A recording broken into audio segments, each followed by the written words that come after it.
மாற்றம் கொண்டு வருவோம் என்ற தேர்தல் வாக்குறுதி அளித்த பாரதிய ஜனதா தற்போது மதமாற்றம் செயலை கண்டுகொள்ளாமல் இருப்பதாக வாசன் குற்றம் சாட்டியுள்ளார்.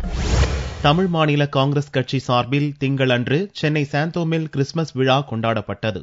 விழாவில் வாசன் கிறிஸ்துமஸ் கேக் வெட்டினார். விழாவில் பேசிய வாசன், மதசார்பின்மை கொள்கையை தங்கள் கட்சி என்றென்றும் காப்பாற்றும் என்றும், பாரதிய ஜனதா மற்றும் RSS போன்றவை சிறுபான்மை மக்களிடையே பிரிவினையை ஏற்படுத்தும் முயற்சியில் ஈடுபட்டு வருகிறது என்றும் கூறினார். மாற்றம் கொண்டு வருவோம் என்று தேர்தல் வாக்குறுதி அளித்துவிட்டு தற்போது மதமாற்றம் செயலை பாரதிய ஜனதா அரசு கண்டுகொள்ளாமல் இருக்கிறது என்றும் அவர் குற்றம் சாட்டினார்.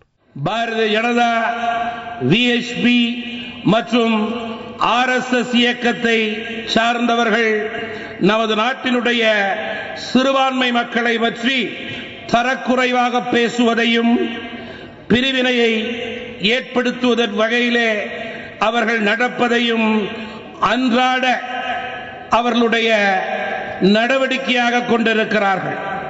மேலும் மதமாற்றம் செய்கிறோம் என்று சொல்லி இஸ்லாமியர்களுக்கும் கிறிஸ்துவர்களுக்கும் விளைவிக்கின்றார்கள் என்று நான் பகிரங்கமாக அவர்களை குற்றம் சாட்ட விரும்புகிறேன்.